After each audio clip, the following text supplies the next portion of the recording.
The NFL has a coaching problem. They have a diversity problem. They have a fairness problem. They have an equality problem. They have a problem. Whether they want to admit it or not, they have a problem.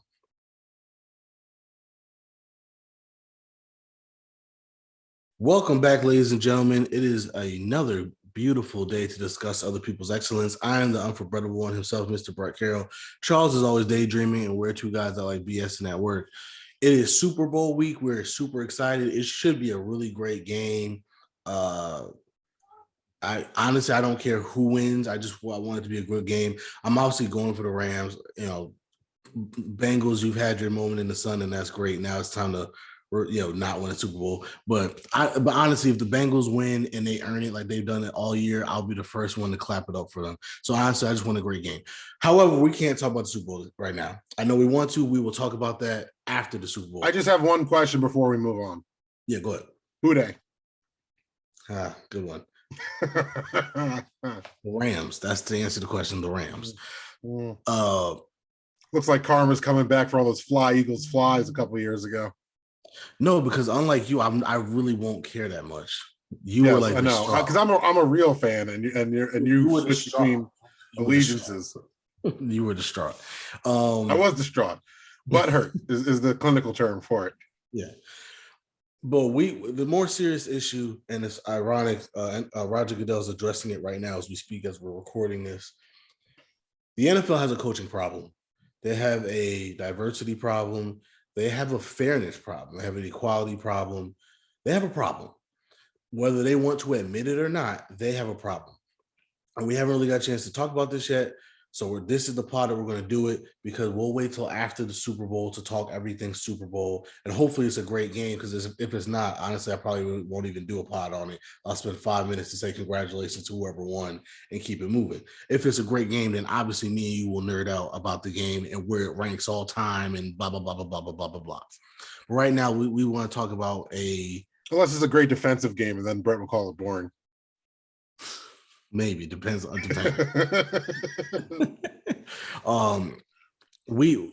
is a major problem. The NFL, it says right now, the NFL has 5 minority head coaches for the 2022 season. 10 NFL teams have never even had a minority head coach. 10. Yeah, I believe, and the Giants are one of them. We're not counting or offensive or defensive coordinators in that listing at all, because there's something like 34 defensive, like black defensive coaches, and then there's something like 11 offensive coordinators that are black. And what you said about the head coaches, I know my Giants never had a black head coach. Never had a black, which is crazy. I didn't notice the Maras are on the diversity committee for the NFL. So well, because the Maras had a black GM for like a decade. Yeah, and they were also I think the last team to ever have a black quarterback. So oof. Oh yeah, we were. No. When you said it, I was thinking the last team, as in recently. I'm like, that doesn't even make any sense.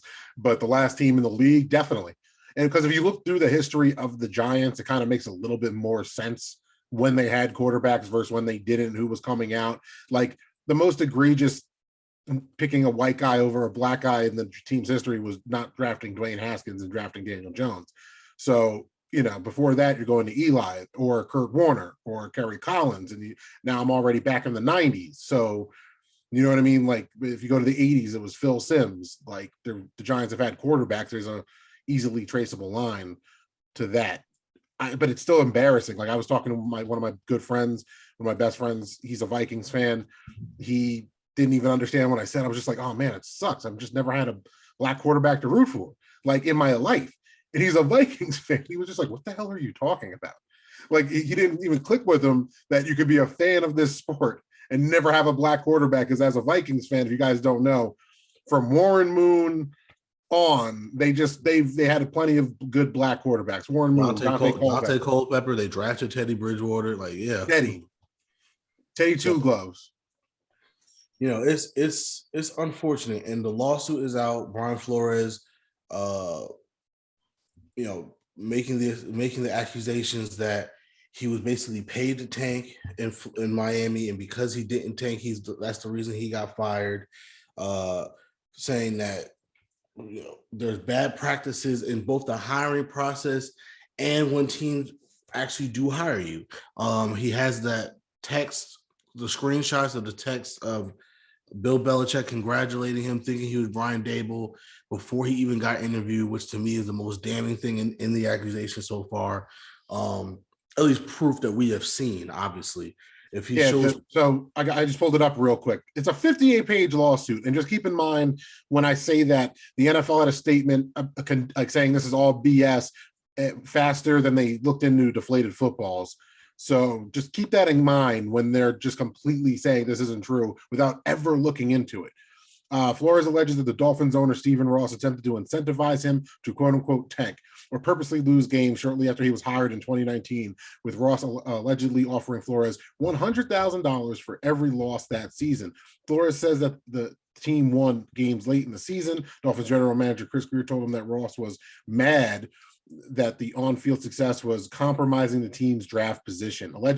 Additionally, Flores alleges that Ross pressured him into recruiting a quote-unquote prominent quarterback at the end of the 2019 season. AKA Deshaun Watson. Yeah, which the coach refused so as to not violate the NFL's tampering rules. Ross then allegedly invited Flores onto a yacht for lunch in the winter of 2020, where he informed that the quarterback was, quote unquote, conveniently arriving at the marina for an impromptu meeting. Flores refused the meeting and left the yacht afterwards.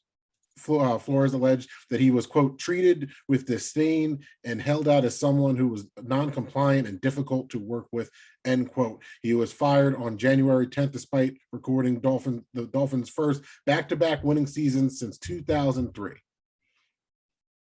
Flores also alleged that the Giants interviewed him last month for their head coaching vacancy for no other reason than compliance with the NFL's Rooney Rule, which requires teams to interview minority candidates for their open positions. The league has amended that rule in recent years and now says the team must hold an in-person interview with at least one external minority candidate for any general manager or head coaching opening. Flores alleged that he spoke with Giants via Zoom on January 18th prior to the team hiring Buffalo Bills assistant general manager Joe Schoen as the GM on January 23rd. He said that the next day, Schoen finalized his interview date for January 27th, and the Giants co-director of personnel, Tim McConnell, texted Flores saying he hoped he would come in and win the fucking job. However, hours later, the Flores suit alleges he received a series of text messages from Patriots coach Bill Belichick, under whom Flores worked for 10 years in New England. In those texts, Belichick told Flores he had heard the Buffalo and NY guy from Buffalo and NYG that you are their guy. Flores asked Belichick to clarify whether he meant to talk to him or Brian Daboll, who was also in the running for the Giants job. Belichick acknowledged his error and informed that the Giants wanted Daboll. Sorry, I fucked up. I double-checked and misread the text. I think they are naming Brian Daboll. I'm sorry about that. Belichick allegedly texted. Do I need to keep going on? Because that is already... No, that's enough. That's not even, hold on, just real quick, because I think it's funny. And this is way less serious. Well, it's still serious, but it's insulting, but way less serious than the other two.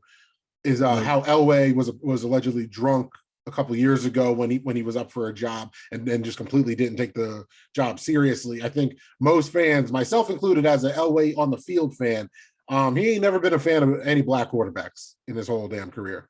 If you look at every rumor, every quarterback rumor, every coaching decision, there's a pattern, and it's not that shocking of a story for John Elway. The Giants, I think most people, at least around here in the tri-state area, you included, Brett, I think I could throw you in here. Like once Joe Schoen was hired as GM, everyone kind of assumed it would be Daboll. So he's not wrong in being pissed. He was just marking a box to be compliant to a rule. That is extremely frustrating and insulting as a professional. But at the same time, it wasn't less football racism than just the same shit that the NFL and every sport does. Is that this guy became GM and he knows who he wants his head coach to be. But I think that's part of the problem, though. Right? No, it is 100% part of the problem. Because it's one of those things because here's a slippery slope that we go down when we say this. And I understand you're a Giants fan, so you're going to defend your team a little bit because nobody wants to say my team's racist. Oh, no. I don't think they're racist, but at the same time, I want to just say off top, I agree with you. That is the problem. Yeah, the good old boys. That's the problem. It's the slippery slope. It was like, oh, it wasn't. It was an innocent. We already knew who we wanted, but that's everybody. You know who you want already. You already have an idea of who you want. You have to interview somebody that's a minority candidate just because you have to, because it's the rule. And so you're not really giving them a fair shot, because if I already know who I'm going to be with, then you know what I mean? Like it's like when you're dating and like you might be talking to more than one person at the time, but after a while you get a sense for who you really want to be with. And so you might still be talking to the other ones just for shits and giggles or whatever, but you're not really committed to what you want to do in that situation. You know you want to be here. And that's not fair to everybody involved. And so that's the problem here. The these coaches are trying to get an opportunity, trying to break through the ceiling, trying to get an opportunity. There's only 32 jobs, right? And they're the 32 most precious jobs in the world, because you can't go anywhere else. It's not even like basketball where there's other professional leagues all over the place. It's really the NFL, and that's really it. There's not too many other places you can go. Oh, that's why, just for the shout out, me and Paul were getting into it in one of our group checks when he brought up the EPL and soccer. And it was such an apples and orange comparison to me, because they have their own problems with hiring black managers over in England, but there's so many more clubs. It's egregious in its own way. But there's also a whole nother factor of English managers, not just white English managers, but English managers get overlooked just for Italians and Spanish coaches. So it's like there's levels to it on an international stage and a world football stage, to where it's even more inexcusable here at home that we only have a pool of American coaches in a sport that is 70% black. And the people that say, oh, well, that's misleading because the black population is only 7% of America. So rarely, yes, right, because regular Joe Blows like you and me are going for this job. No, idiot. That's why there's more white coaches, because they just grab Bill from down the street in the suburbs. They're like, hey, you want to coach the Texans? Yeah, and it's one of those things, like, and this is what I'm saying, the goalposts keep getting moved, and that's where we get frustrated as minorities in general, because it's like the goalposts are being moved and people are making every little excuse to ignore the problem.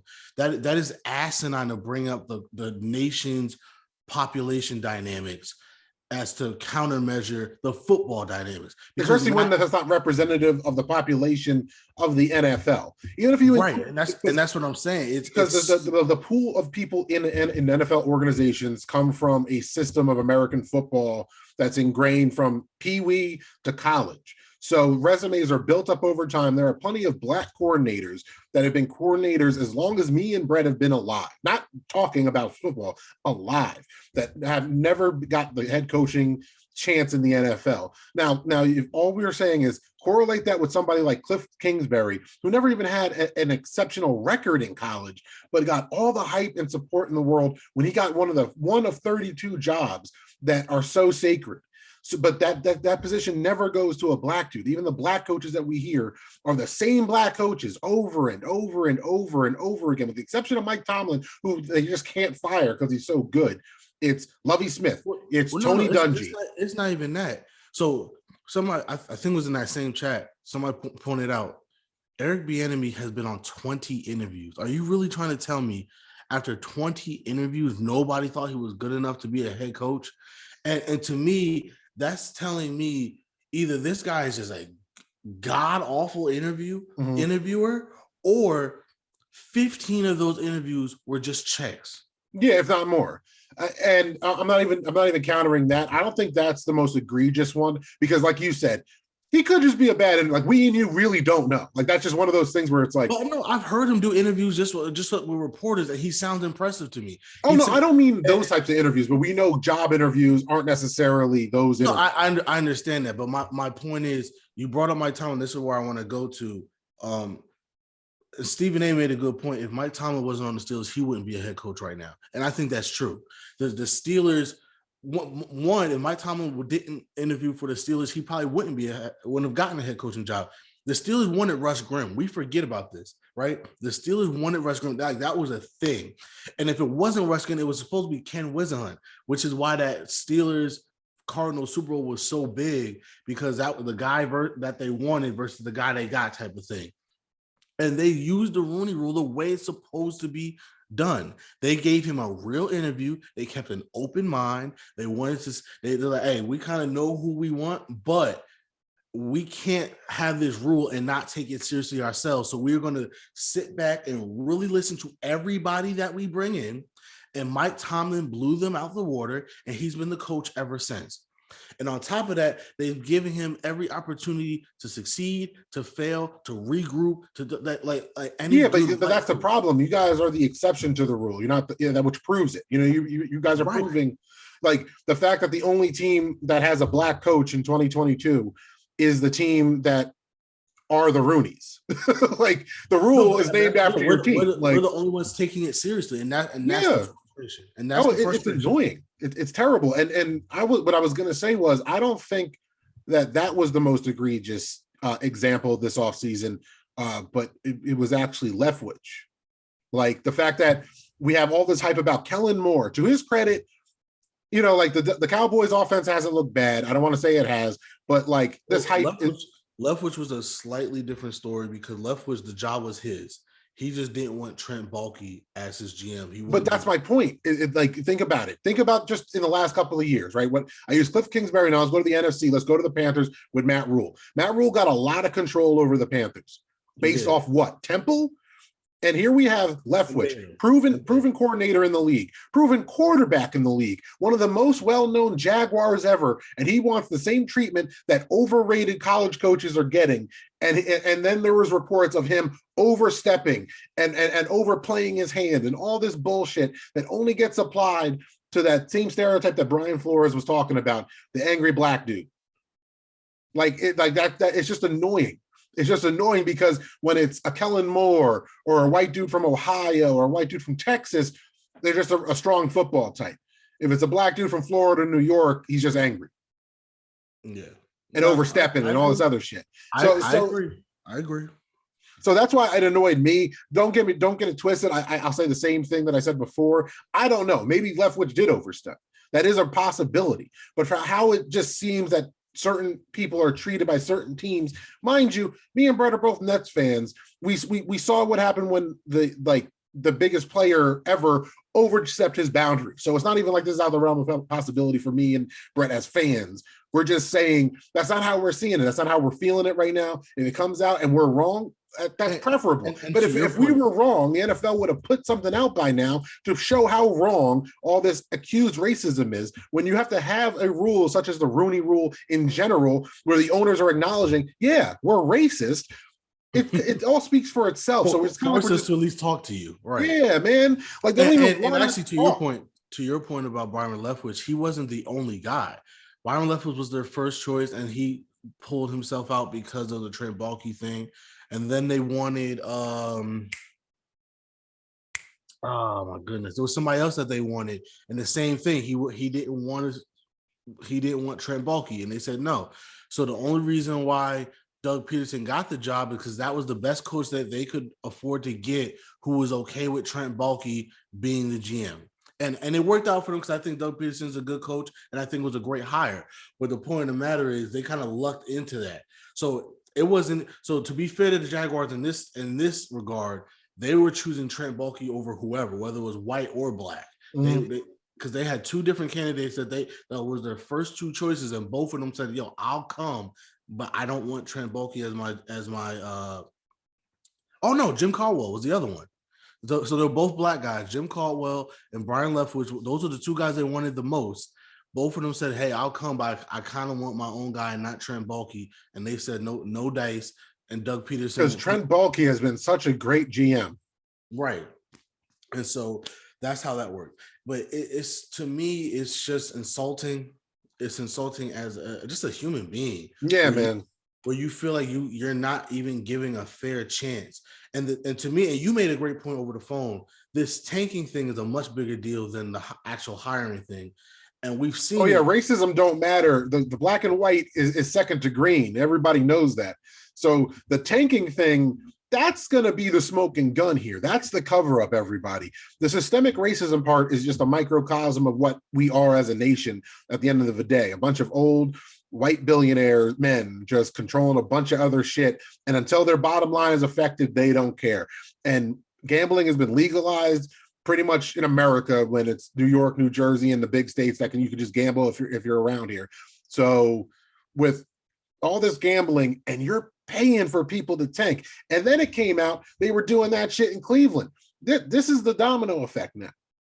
The racism thing is the shot that might change down the line. There might be some actual significant changes down the line. But as of right now, the gambling thing, the gambling thing is gonna be, and it's gonna be a thing. And it's crazy because if the investigation comes out and that's true, Steve Ross is going to lose his team. Jim Haslam is going to lose his team. And I guarantee you they're going to take some other owners down with them because they're going to be like, no, don't do that. Don't take our teams away when we know for a fact there's other teams that are doing this. And I guarantee you that might be the opening that we need, because unfortunately the only way to fix it is with Black ownership, right? You need minority ownership who will feel more comfortable putting Black people in positions to be real head coaches. And when I say real head coaches, that's been the problem. How many guys are getting a real opportunity, or are they the fall guy for the tanking system? We're going to tank, and then when it's time to rebuild and get our real coach, we're going to fire you because your record is terrible. Mm-hmm. Get a new guy in and do and rock with them. And because your record is terrible, you'll never get a job again, because who's going to hire somebody with a 4-25 record in 2 or 3 seasons? You know what I mean? Like that just can't happen. And now I will say this to Stephen Ross, who's been also on the diversity committee, and I believe has like a major diversity foundation. He actually does a lot with like Black people, and Chris Greer is a Black GM. Yeah, like no one's saying that Ross is directly some, plantation owner in that sense at this moment. I don't think that's the narrative. So right. So for him and Haslam, because Hugh Jackson also gave him credit for saying this, I think in both cases, it was like, listen, we have a long-term plan. I'm not going to screw you over. If you tank for me, I will extend you, and you could also coach the team when we're good. We're not going to get rid of you once we're good. We'll let you stay here when we're good, but I need you to tank for me. And to be fair to Stephen Ross, if the Dolphins have Burrow instead of Tua, they might be in the Super Bowl right now. No, I feel you on that. My problem with it is what we already stated about. That's good. That's just empty words, because the coach expressed that he didn't feel comfortable doing shit that was shady and against the rules. And you still had that surprise yacht meeting planned out. Like, and the fucked up part is no one is saying that's unbelievable. Like, the only people that are going to express outwardly in public that who believes that a billionaire would do, everybody. Yeah. Everybody that knows anything about how human beings work definitely would believe that somebody in a position of power like Stephen Ross. Here's how, because here's the funny thing, because in both situations, now when you look back at history, stuff starts to make sense now. Remember when the Dolphins were winless and they played the Steelers, who were undefeated a couple years ago, and it was 3rd and 8 or something like that, and they did a 0 blitz, and we threw it to Deontay Johnson on a screen pass and it went for a touchdown. And I remember Mina Kimes tweeting, this is the formation that they use. And the yellow lines that they use to show the formation. In the formation, she just drew an army tank. And the crazy thing about that is the field was so wide that she was able to draw an army tank because there was literally nobody back there. The line of scrimmage is here, and there was enough space for her to draw an army tank for that play. And now when you think about it, it's like, oh, that is interesting, because we were dead in the water in that game. We were down 14-3. That touchdown made it 14-10. And I believe we got the ball back at halftime, and it changed the game completely. Steelers won that game. The Dolphins were still winless. So stuff like that is interesting. You had Robert Griffin III also coming out after Hugh Jackson said what he said. And he said, you know what? That makes a lot more sense now, because I remember that year we cut a lot of veterans. And we didn't understand why. Like, why did you cut all these veterans who were actually good enough to make the team? And we had a bunch of young guys. And he said, that screwed me up as a young guy that was trying to rehabilitate my career. That was my last chance to start in the NFL. We played terrible that year, and I've had to play backup roles for the last couple of years until I finally retired.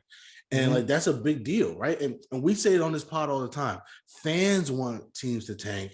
There's no way people in the organization, there's no way players want to tank. Why? Because what do we say? You're usually tanking for somebody to take your job, 1. 2, football is a dangerous sport. You can't just fake it. And your resume, as a player, being on an 0 and whatever team is just poison to your own value. Like, so many fans have this outdated mentality. that every player needs to put the sport above everything else. Okay, but if you're doing that and you're technically an independent contractor, you're putting your own career above everything else within the Right. said This is how you sport. feed your family. Right. This is how Yeah, you feed your family. My and ability to do my job the best of my to the best of my ability is dictated by how well the team does. So if I'm Brett Carroll, especially if I'm not a superstar player, right? If I'm just Brett Carroll, average middle linebacker for whatever team, and we suck, and especially we're getting blown out every night, every week, what chance do I have of going to another team? Because what team is even going to look at me in consideration when I'm a free agent? think about the difference in perception a backup dude like PJ Walker had being a backup to a bad Colts team, vice versa. 4 games in the XFL, not even the NFL, just 4 games. And then boom, look at the difference in his contract. Look at the job security he now seems to have in the NFL in general. Like he seems to be a dude that no matter what, kind of like a Colt McCoy, he's going to be on a roster somewhere. And I think Colt McCoy is probably the best backup in the world. Talk about tanking and lack of direction real quick. Side note, the terrible GM Gettleman, we didn't have enough money to re-sign Colt McCoy. So we had to try out Mike Glennon. Think about that. Me as a Giants fan, it's like, damn, I miss Colt McCoy. But that's how important even backup roles are in the NFL. And can anyone even name a backup on the Detroit Lions from this year? Nope. Like, and to no fault of their own, that coach did a great job. That team looked like they were ready to compete every week. And the fans seem kind of optimistic about him in the future. Craziest part is he was in the names being rumored for the Cowboys job if it came open, which as a Lions fan, you got to be like, just fuck off. Like 100%. I know he's not a black coach, but damn, dude, like you have one decent year and the Cowboys like, we might take him. It's like, fuck off, man. Can we just get to like around 500 before you steal our dude that just has good locker room speeches? But I don't know, man. I feel like this whole conversation, it's crazy it came to light. It's crazy this dude just martyred his own career to sue because he knew it was some bullshit. Because if it happened, which I believe it did, the way he's moving, it seems like all this really did happen and he's just sick of it and he wants to shed some light on it. It's going to be sad. They're going to do some empty press releases like they did about Colin Kaepernick being right, put him back in Madden and all this empty, vain bullshit. And will actually change happen? We don't know. The only change that's going to happen is owners aren't going to be on yachts offering dudes 6 figures to fucking tank.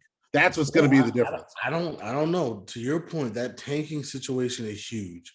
If that comes out to be true, that's when you might see change because people will lose their teams. You cannot have owners that are on the record trying to tank, especially when you're so in bed with these gambling companies now. You cannot have that. Well, the Broncos are going to sell, and I'm glad you actually said that. The Broncos, like hours before this came out, the Broncos were publicly put up for sale. That were like, the rumors and word of the sale became public. So we all know it's happening. And then this breaks, and people are like, "Oh, can they sell to like a minority ownership group?" And me and you have been joking and half serious. Jay-Z is going to be part of that. Like that's where his positioning has been politically speaking. To kind of go over to something I talk about like a nerd.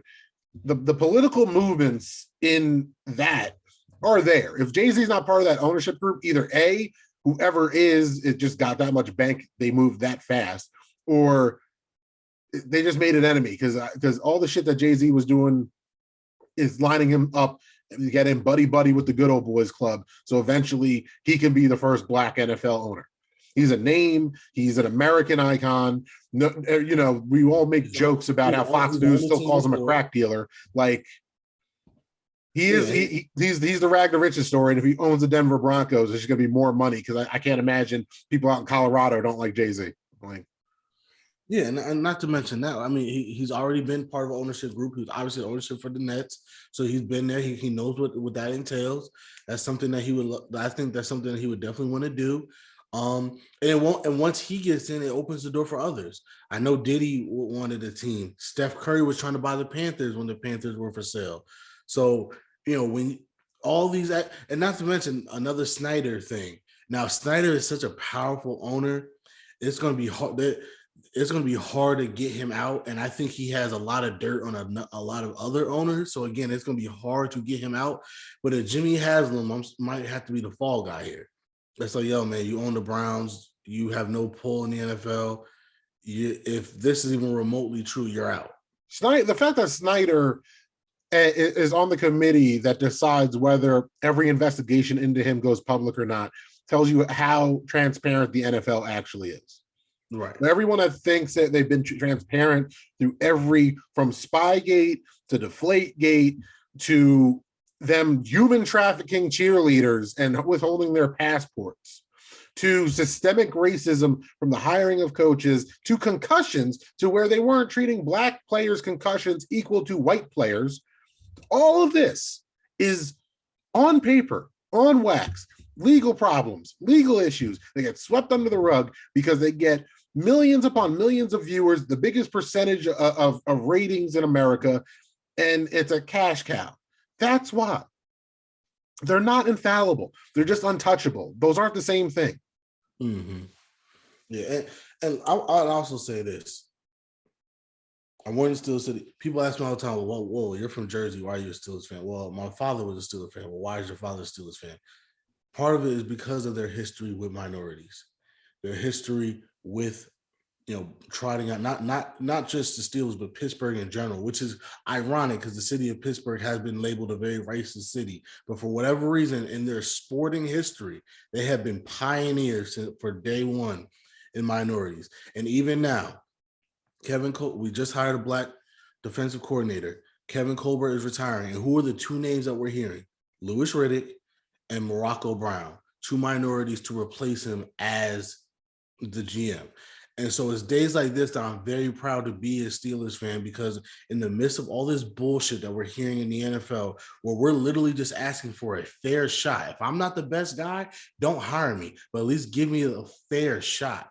The Steelers are once again proving like, no, guys, this is real. Like, you don't have to just get white guys. Black guys can do this too. We forget they were one of the first ones to go to the HBCU route, which is why we got a Mean Joe Green and stuff like that. And think about how many NFL all-time greats probably wouldn't have gotten their shot if the Steelers weren't the first team winning Super Bowls with a bunch of guys from the HBCU background. So this is, like I said, and I'm watching Louis Riddick right now. It's days like today that I'm proud to be a Steelers fan, because we have shown over the years that we are willing to give the best guy an opportunity, no matter what the skin color is, no matter what. And that's all we ask for. Again, to your point, Brian Daboll, I think, was the better hire for what the Giants need right now, right?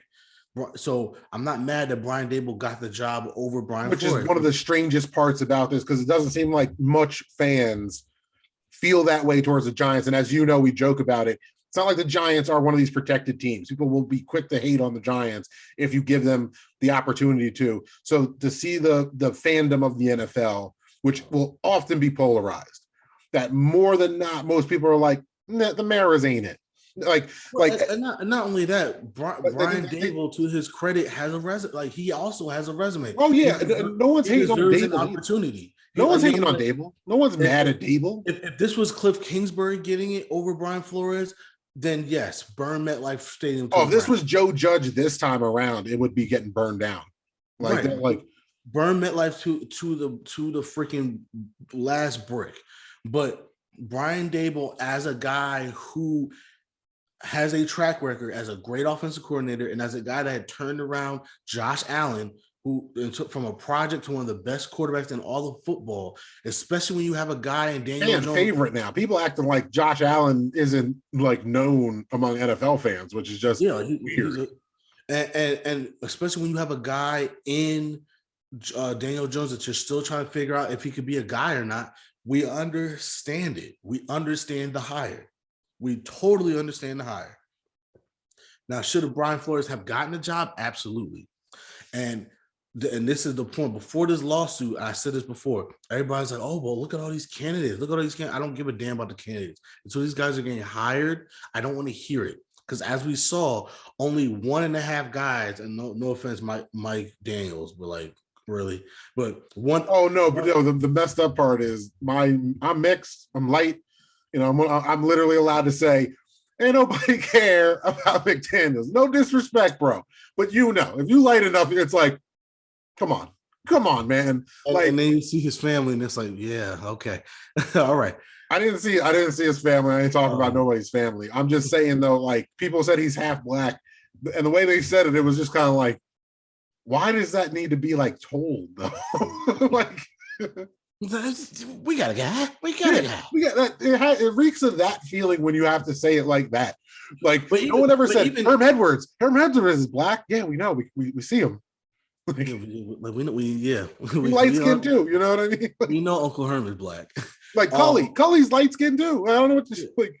But but even then, and even the Texans, they wanted Josh McCown, who's never done this before, and I think they realized, yo, man, we were so close with Brian Flores. If we don't go with him and go with Josh McCown, this is going to be an issue. So they hired Lovie Smith. And to be very honest with you, I think Lovie Smith took the job knowing that he's going to be screwed because he's basically setting up for Josh McCown to take his job in the next year or two. But if you're Lovie Smith, if you're really trying to coach again in the NFL, sometimes, once again, as these black coaches, sometimes you have to take these death deals just to have an opportunity. And Lovie's probably hoping that if he could overachieve here, then even if it doesn't work out in Houston, he'll get another job.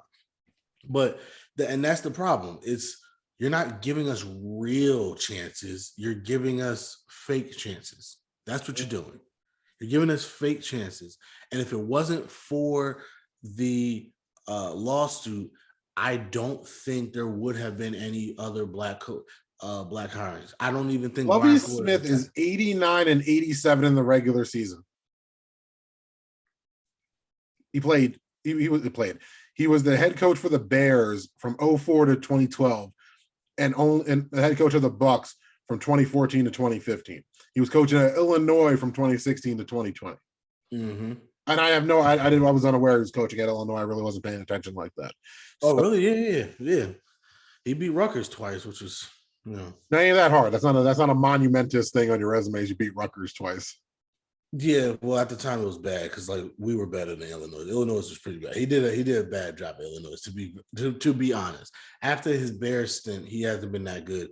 But even the Buccaneers stint, he got kind of screwed in that too because he had I think they were bad, but it was his first year. But they had Jameis Winston, and they wanted Dirk Cutter because they thought him and Dirk Cutter got along really well, and Dirk Cutter was getting requests to get other coaching jobs. So they fired Lovie Smith to promote Dirk Cutter, and it was a whole thing.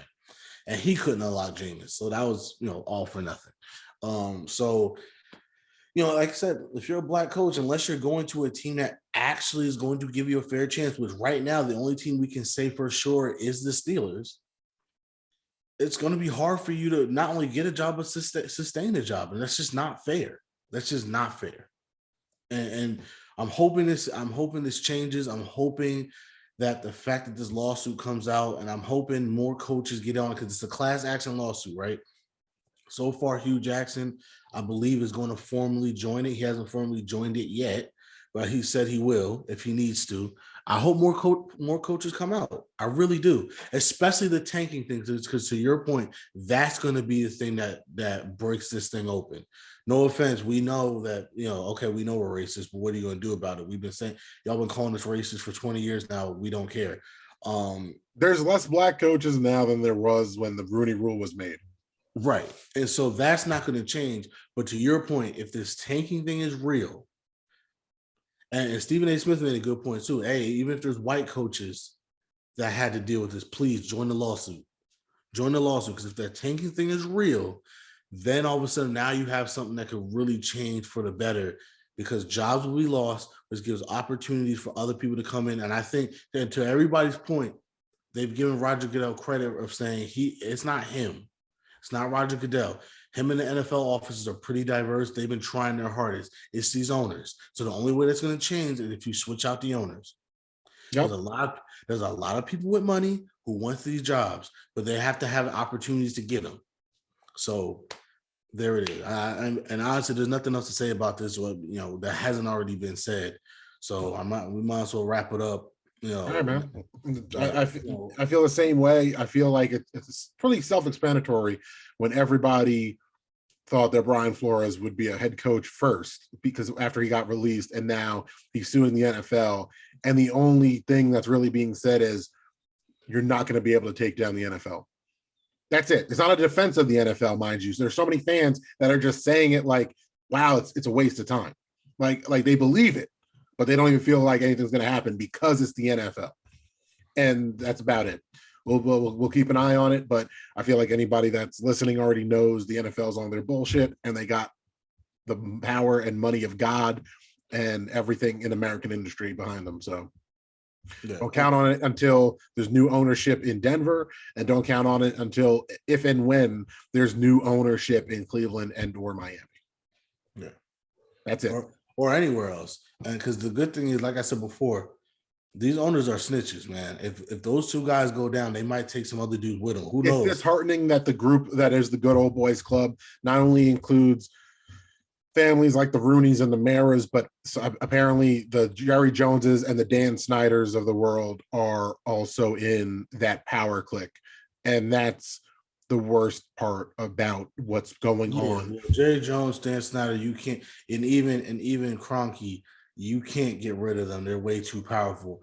But again, if Stephen Ross and Jimmy Haslam have to go down, they might take some other got people down. Well, Kroenke's shit, it might open up a whole nother can of worms because of all the problems he has with the state of Missouri right now.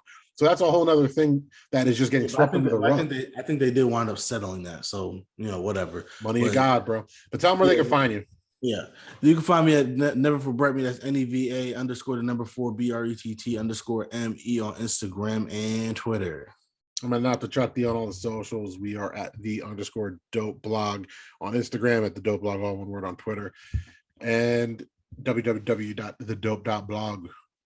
Thanks. And if you're on YouTube, please like, share, and subscribe. And please join us next time as we continue to discuss other people's excellence. Peace. Hire Black coaches, please.